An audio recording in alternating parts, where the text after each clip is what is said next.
What's going on, guys? It's Greg here, aka NYPrepper. It is Wednesday, May 8th, 2024, and I have an emergency alert to share with you guys. Right now, it is 15:10 Eastern Time here in the United States, and we currently have U.S. nuclear forces on high alert. We have some major breaking news coming in from Lithuania. Apparently, Lithuania is going to be sending troops into Ukraine. We had Putin make some very interesting comments about the F 16s in Ukraine. We have the UK expelling a Russian Defense Ministry attaché. We have a U.S. nuclear armed submarine that was spotted in the Strait of San Juan de Fuca in Washington State. So, before I get into all this breaking news, I want to just show you what we have going on over the United States right now. So, we currently have 3 Boeing E-6B Mercury nuclear war command and control planes up in the air. Right now, we have 1 over Montana, 1 over Idaho, and 1 over Michigan. This is a lot, guys. For there to be 3 of these in the air at the same time is very, very concerning. These planes are responsible for remotely launching all of our Minuteman III ICBMs, and they're also responsible for communicating with our submerged nuclear-armed submarines. So this is a lot, guys, and there's been a lot of rhetoric between Russia and NATO over the last few days and the last few weeks. Russia has ordered tactical nuclear weapons drills, and Belarus is going to be participating in these drills. We had a Polish counterintelligence chief say yesterday that Russia is going to attack a Baltic country. He specifically mentioned the city of Narva in Estonia and the Gotland Island, which is a Swedish island in the Baltic Sea. Let me just show you guys this picture here coming out of Missouri today.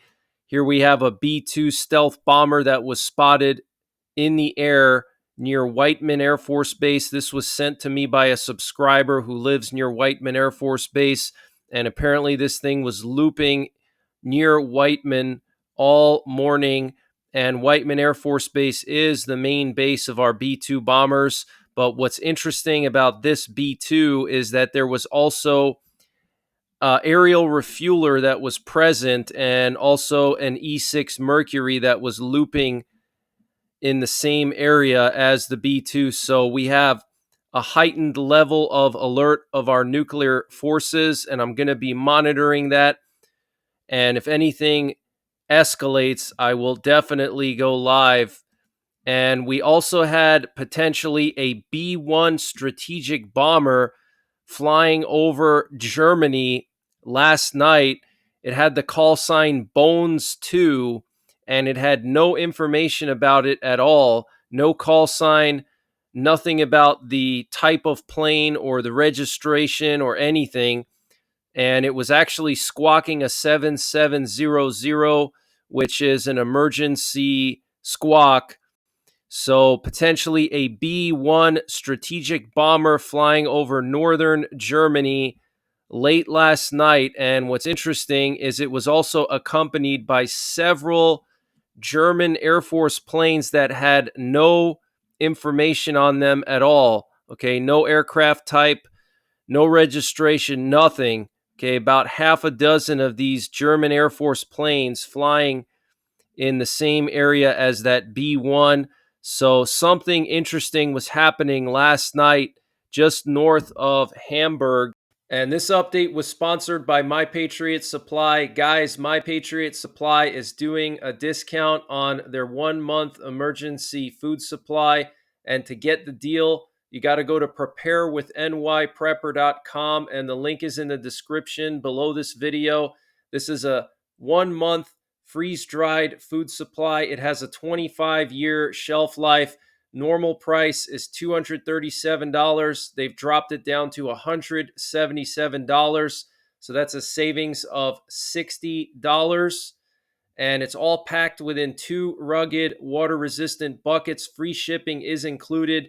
$177 for 1 month of food.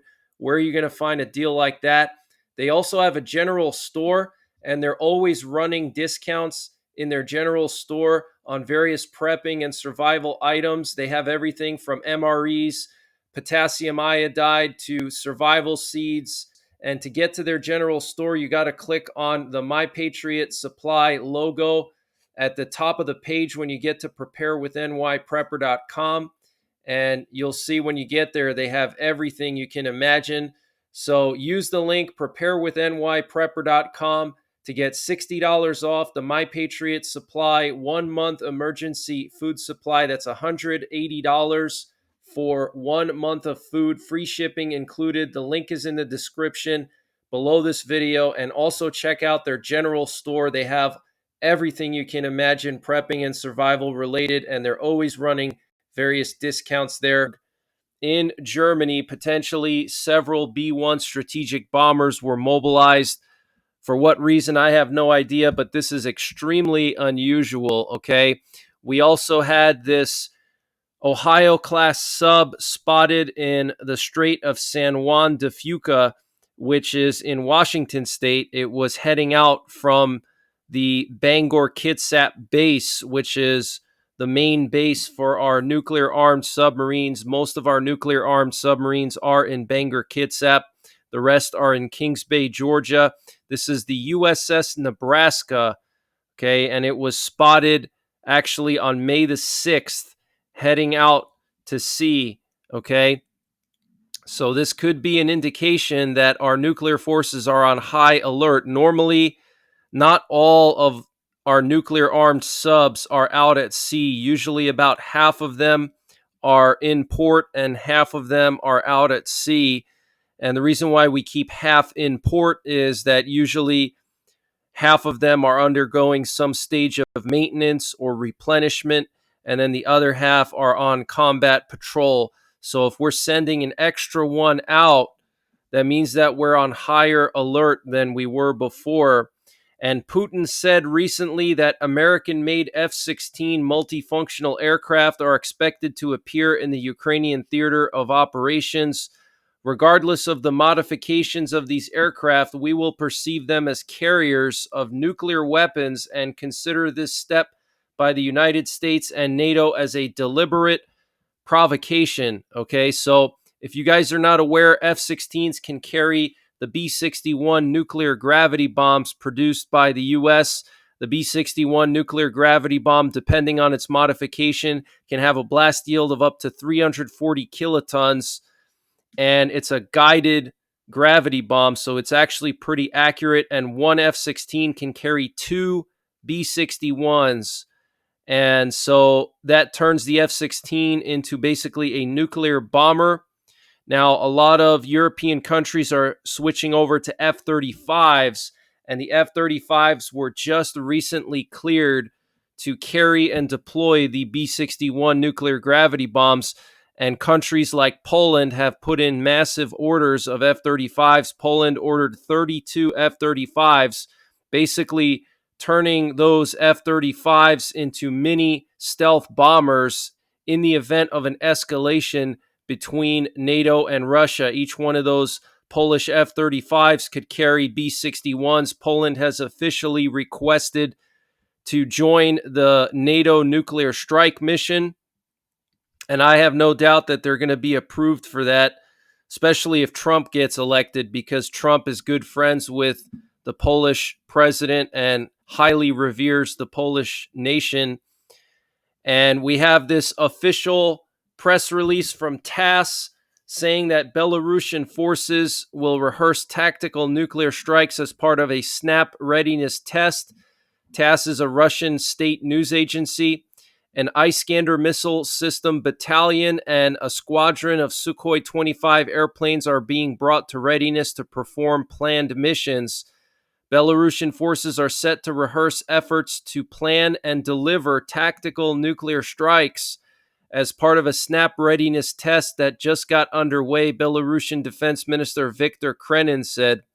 An order was received on Tuesday from Belarusian President Alexander Lukashenko, who is the country's commander-in-chief, to conduct a snap readiness test of forces and capabilities of delivery vehicles for non-strategic nuclear weapons. The ministry quoted Kremlin as saying in a statement, an Iskander missile system battalion and a squadron of Sukhoi 25 airplanes are being brought to readiness to perform planned missions. Kremlin said the effort will test a whole range of activities ranging from planning to preparation to delivery of strikes with tactical nuclear munitions. Russian President Vladimir Putin announced on March 25th of 2023 that Moscow would deploy its tactical nuclear weapons in Belarus at Minsk request. Similar to how the U.S. has long done on the territory of its allies, Moscow has given Minsk the nuclear-capable Iskander missile system and has assisted in retrofitting Belarusian aircraft to enable them to carry nuclear munitions. Belarusian missile crews and pilots have received appropriate training in Russia. In June 2023, Putin said the first Russian nuclear charges had been delivered to Belarus and the remainder of the shipment would arrive by the end of 2023. In late April 2024, Lukashenko said that Russia had deployed several dozen nuclear munitions in Belarus. The updated Belarusian military doctrine, which was adopted by the All Belarusian People's Assembly in April, stated that Minsk's ability to prevent military danger relies, among other things, on support of its allies, primarily Russia. So this is huge news, guys, okay? Belarus rehearsing tactical nuclear strikes literally right on the border of Poland. And Poland is requesting American nuclear weapons now.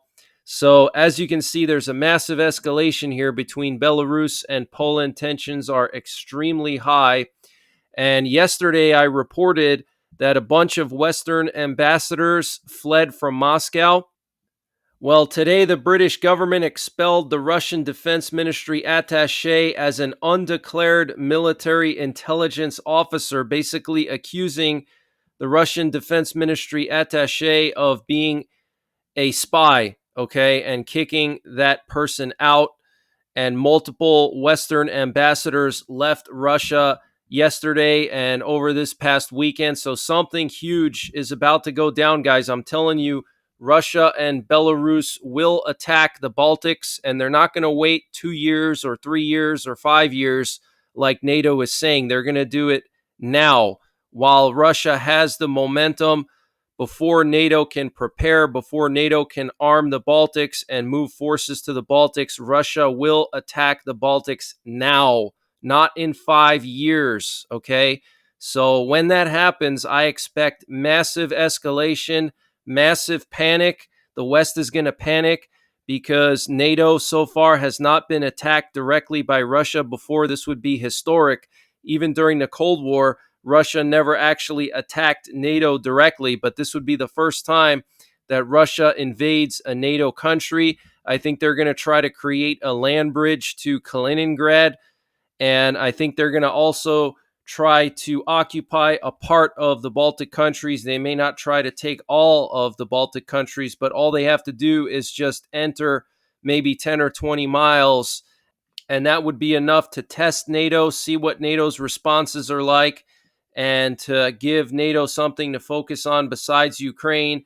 And while NATO is dealing with that in the Baltics, then Russia could move massive amounts of forces to Ukraine and take the entire eastern part of Ukraine all the way to the Dnieper River. And Russia is continuing to make gains in eastern Ukraine. Every single day they're taking new towns, new villages.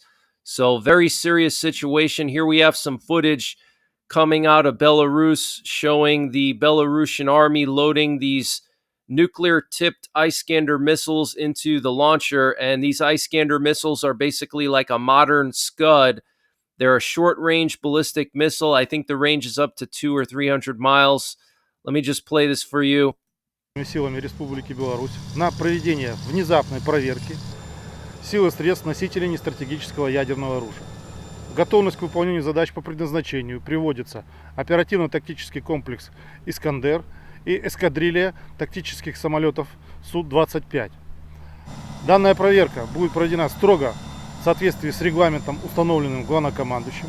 В ходе нее будет проверен весь комплекс от планирования, подготовки и применения тактических ядерных боеприпасов.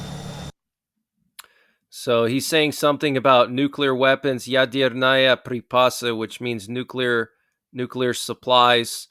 And then here we have the Sukhoi 25 jets that Belarus could potentially use to nuke Poland. And they're taking off from this airport here. В вооруженных силах началась проверка готовности сил и средств носителей тактического ядерного оружия. В рамках этого мероприятия He says ядерное оружие, which means nuclear weapons. осуществлено перебазирование части сил и средств авиации на запасной аэродром. В последующем с перебазированием технического состава мы приступим к вопросам отработки, подготовки к применению нестратегического ядерного оружия. Пока на данный момент. So pretty interesting. And German conservatives on Tuesday voted in favor of restoring compulsory military service as the country aims to revive its army in the wake of Russia's invasion of Ukraine. The Conservative Party of Germany, the CDU, is currently leading in the polls with 31% ahead of the leading Social Democrats and the far-right AfD party. So very interesting. Looks like Germany could bring back compulsory military service. Poland is talking about doing that as well, maybe as soon as next year, which I think could be too late if this war kicks off in the Baltics this summer, because Russia knows that NATO is preparing. Okay, Russia knows that NATO is doing these big drills and they're forward deploying forces now into Poland like crazy and into the Baltics.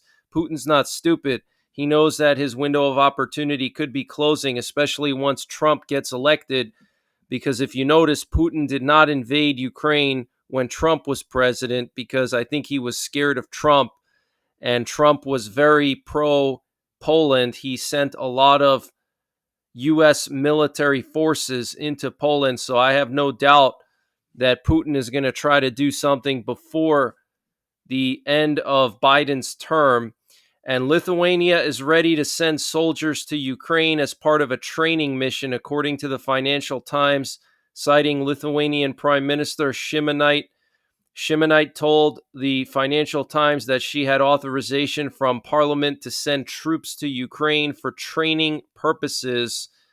Lithuania may also refuse to grant permanent residence permits to Ukrainians who evade military service.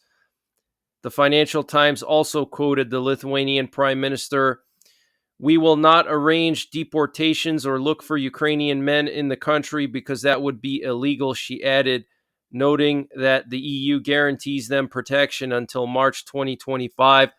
So very interesting. Lithuania will be deploying forces into Ukraine supposedly as a training mission, but I don't know if I believe it's just going to be for training. And a Russian deserter was detained on the Polish-Belarusian border. He tried to illegally enter Poland directly from the Ukrainian front. A 41-year-old Russian citizen who illegally crossed the Belarus-Poland border was detained in Poland, according to the Polish border guard. The Russian was in civilian clothing and without weapons. During a search, documents were found, including a contract indicating that he had participated in military operations in Ukraine on the Russian side. Very interesting. And Ukraine on Wednesday said it was limiting power supplies across the country and warned of possible blackouts after a massive wave of Russian missiles and drones targeted the country's battered energy system. Moscow also said its forces had taken control of 2 more frontline villages as it ups its attacks on land and from the skies, with Ukrainian troops struggling more than 2 years into the war. Ukrainian President Vladimir Zelensky called Russia's attack deliberate, calculated, and sneaky. Almost 60 missiles and more than 20 Shahed drones targeted life support civilian infrastructure. not a single military target. Life itself was the target overnight, as it has been for hundreds of other similar days in the war, Zelensky said in a social media post. The intensified strikes on Ukraine's energy infrastructure triggered fresh warnings of blackouts as state power operator Ukrenergo said it was limiting supplies. Ukrenergo Dispatch Center is forced to limit power supply to industry and business from 1800 to 2300 hours. The scope of the restrictions will be distributed evenly among all regions, it said in a statement. So the Ukrainian power company will be cutting power supply across the entire country. Very interesting. The reason for the restrictions is the shortage of electricity caused by a massive Russian missile and drone attack on energy facilities, it added. Russia's defense ministry said its strikes were in retaliation in response to the Kyiv regime's attempt to damage Russian energy facilities. This morning, the armed forces of the Russian Federation launched a group strike against energy facilities and enterprises of Ukraine's military-industrial complex. It said in a briefing. Kyiv has hit Russian oil refineries and storage depots in drone attacks over recent months. The strikes targeted energy infrastructure facilities in at least 6 regions. The enemy has not abandoned plans to deprive Ukrainians of light, Energy Minister German Galushenko said, condemning what he called another massive attack on our energy industry. At least 3 thermal power plants were seriously damaged overnight, according to Ukraine's largest private energy operator, DTEK. This was the 5th attack on the company's energy facilities in a month and a half, DTEK said. Ukraine's Prime Minister Denis Shmyhal said Wednesday that Kyiv had created a new government task force to coordinate work on overcoming the consequences of Russian energy terror. With the war showing no signs of ending, he said it would focus on preparing Ukrainian homes and businesses to get through the next fall and winter. More than 800 heating facilities have been destroyed or damaged. We have lost up to 8 gigawatts of power generation, he said in a post on Telegram. Russia said Wednesday its forces had captured 2 more frontline villages in Ukraine, including the northeast Kharkiv region, from where it was forced to retreat in 2022. Russian army units liberated the village of Kislivka in the Kharkiv region and Novokalyanove in the eastern Donetsk region, the defense ministry said. Kislivka is about 20 kilometers from the embattled Ukrainian stronghold of Kupiansk, while Novokalyanove is about 10 kilometers north of Avdiivka, captured by Moscow in February.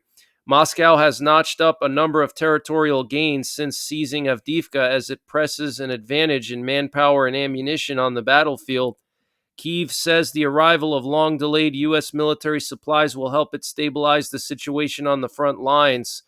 Ukrainian lawmakers on Wednesday approved a controversial bill that, if signed by Zelensky, will allow prisoners to fight, the latest move to try to boost the ranks of its stretched army. In the southern frontline region of Kherson, Russian shelling overnight killed a 65-year-old woman, the regional Ukrainian prosecutor's office said. Injuries were also reported in the Kyiv, Kharkiv, and Kirovgrad regions. In the northeastern city of Kharkiv, a Russian aerial attack during the day hit a school sports facility, injuring 7, including 4 children.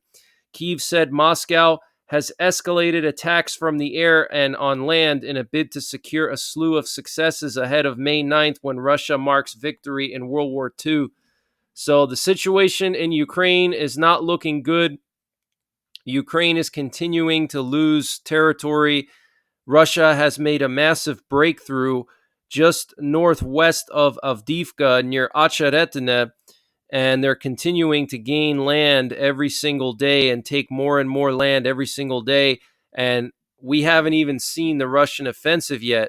Okay, Russia is still in defense mode. They haven't actually massed forces yet to the front lines, but that's going to happen in the spring and in the summer. Russia's going to mass forces probably in Donetsk area. They're going to try to make a huge breakthrough where they've already started making a small breakthrough. I think they're going to mass forces there. and they're going to try to push the front line away from Donetsk.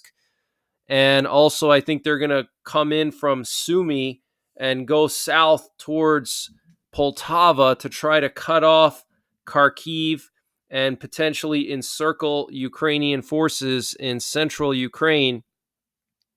And Indian authorities have arrested 4 people accused of trafficking citizens of India to fight for the Russian army in Ukraine.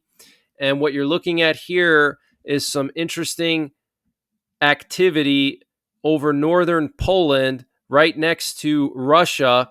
Here we have a U.S. Air Force Sikorsky Pavehawk helicopter that was flying really low near Russia's territorial waters off the coast of Kaliningrad.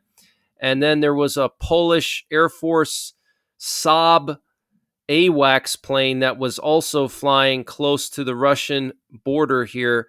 Very, very interesting. And right now, we currently have a sub-Hunter plane doing all these crazy loops here right off the coast of Kaliningrad. Check that out, guys. That is insane for one of these to be up so early. Normally, they go up in the air later on at night. But this is crazy, guys. And we also have this Russian Navy cargo plane heading to Kaliningrad right now. Okay. Very concerning. That means Russia is moving equipment into Kaliningrad. Okay. And we also had this P-8 Poseidon sub-Hunter operated by Norway fly close to Russia's Northern Fleet base in Murmansk on the Kola Peninsula. This is where Russia has 2/3 of their nuclear-armed submarines. And here we have a picture showing the missile strike and drone strike on Ukraine's energy facilities last night. You can see the red lines represent cruise missiles.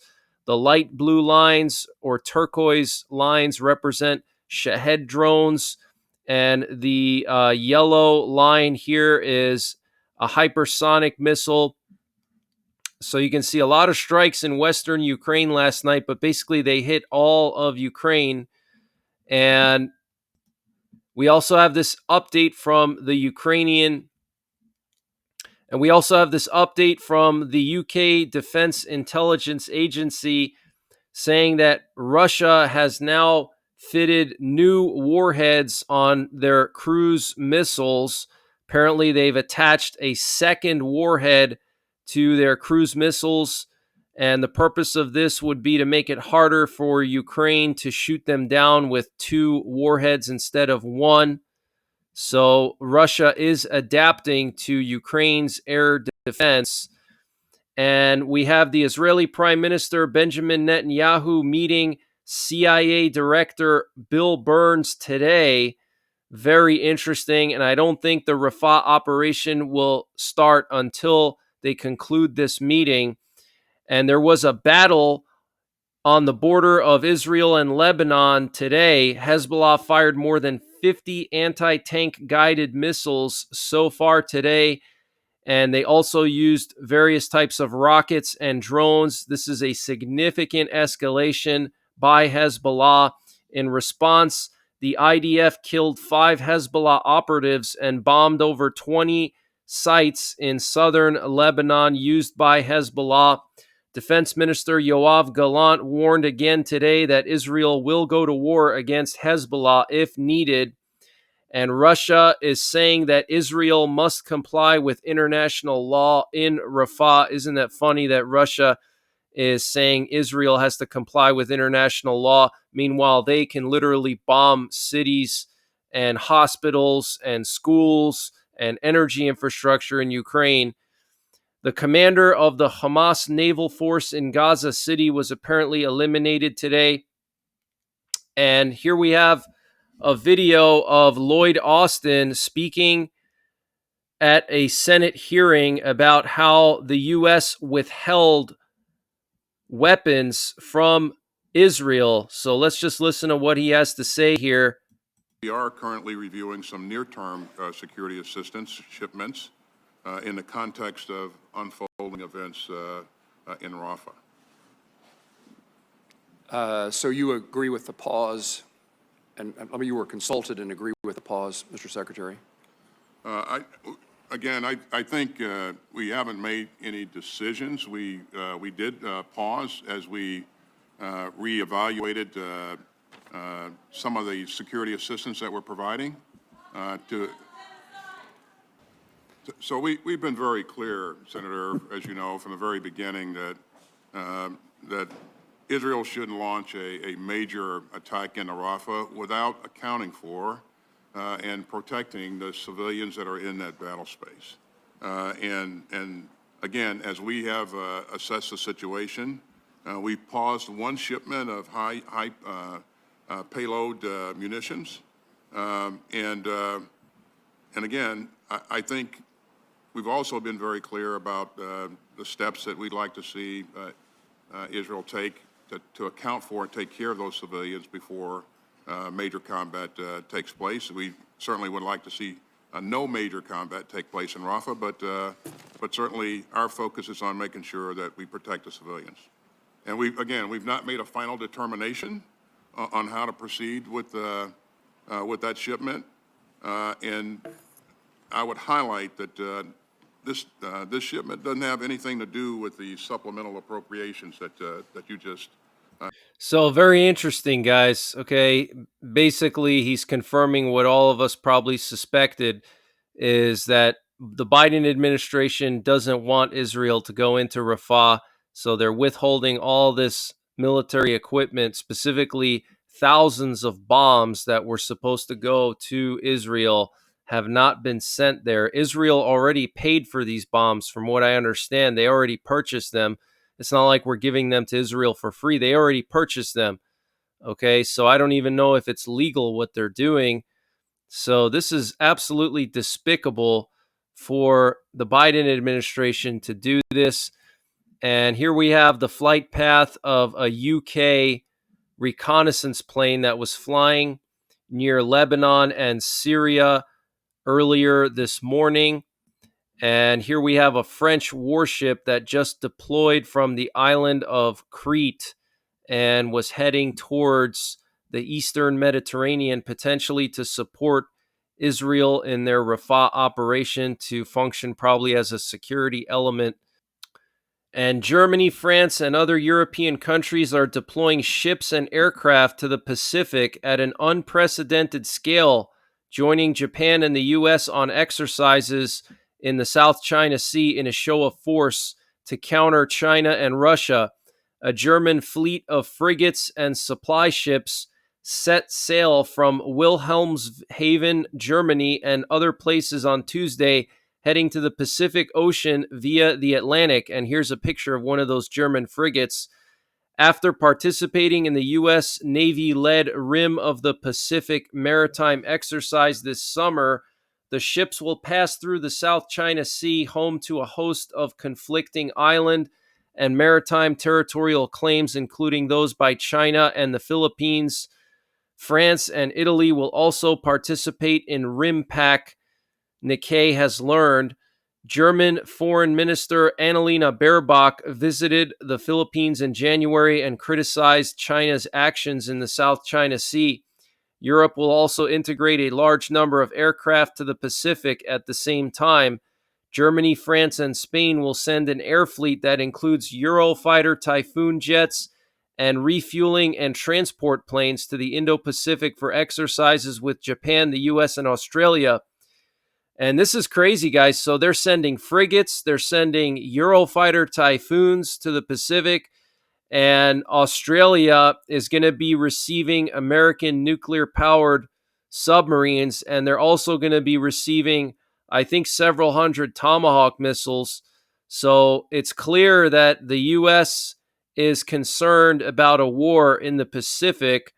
And I showed you guys the flight path the other day of the Combat Sentinel plane that flew along the Chinese coast and near one of the Chinese naval bases, the Chinese submarine base near Vietnam. And that Combat Sentinel plane looped all around the Paracel Islands in the South China Sea. And one thing about those Combat Sentinel planes is there's only 2 of them in the U.S. Air Force inventory. So if one of them is flying somewhere, it means something serious is going on, and those planes send intelligence information directly to the president and our top generals. So something is brewing in Asia, guys. This is very, very serious. We have all these NATO countries sending frigates: Germany, Spain, the UK, the US, Australia, Japan.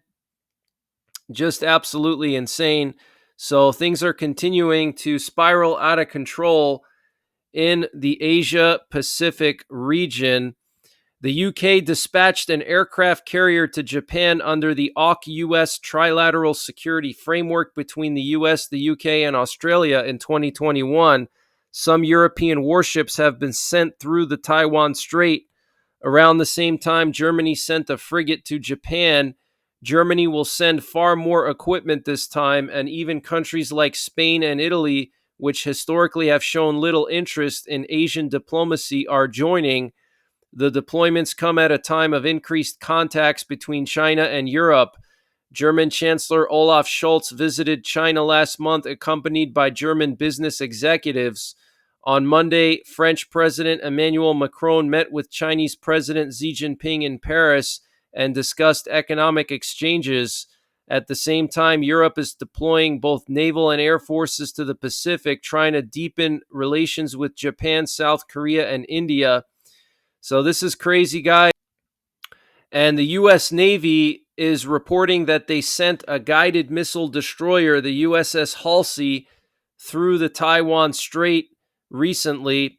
And the Philippine Army, as part of the Balakatan 2024 exercise, conducted direct fire, live fire with 155 millimeter and 105 millimeter howitzers at sea targets, simulating the amphibious units of the PLA Navy, preventing them from landing. And here we have a picture of that. Okay, so this is actually the Philippine Army launching artillery into the ocean, preventing the Chinese Navy in a simulation from landing on their shores. This is huge, guys. This is absolutely huge. And the U.S. Army deployed a medium-range ballistic missile system to the Philippines just a few weeks ago, the Typhoon missile system, which is like a medium range. It's like a Tomahawk missile, similar to a Tomahawk. Okay, it's very advanced and it's pulled by a truck. They can park this thing anywhere and just launch it. And we have pro-Hamas riots last night in universities across America. There were riots and arrests at the University of Massachusetts Amherst and in Georgetown University. I posted some footage of that on my Telegram. By the way, you should follow my Telegram if you want extra footage that I can't share here. And for all of my updates, I post them all to my Telegram. My Telegram is t.me/NYPrepper1. And Russia has revealed that it's building a nuclear power plant for the moon as part of its joint lunar base with China. So very bad news there. China and Russia are building a lunar base, and they're building a nuclear power plant for that lunar base. We had a strong solar flare last night, an X 1.0 class solar flare, and it's causing strong radio blackouts today. And also, the U.S. NOAA is warning of more solar flares due to large sunspot groups that are now on the sun. Sunspot region 3663, which is directly Earth-facing, as you can see here, could potentially produce more solar flares that are X-class. Okay, so in the next couple of days, we have to be on high alert for more solar flares. You should go ahead and put all your sensitive electronics in Faraday bags. And last night we had some tornadoes here in Pennsylvania. Here we have a picture showing all of the lightning strikes last night between 2 a.m. and 8 a.m. You can see hundreds and hundreds of lightning strikes across southern Pennsylvania. There was a tornado, or actually several tornadoes, just west of Pittsburgh near the Ohio state line. And today we have tornado watches posted for southern Missouri, southern Illinois, and western Kentucky. There was already some tornado warnings here earlier this afternoon. So be on high alert, guys. We have some crazy weather So I will be back later on tonight with more breaking news. So make sure you're subscribed. Hit the bell icon down below so you get notified when I post these updates. And until then, take care, God bless, and don't forget the 3 Ps: prepare, practice, and persevere.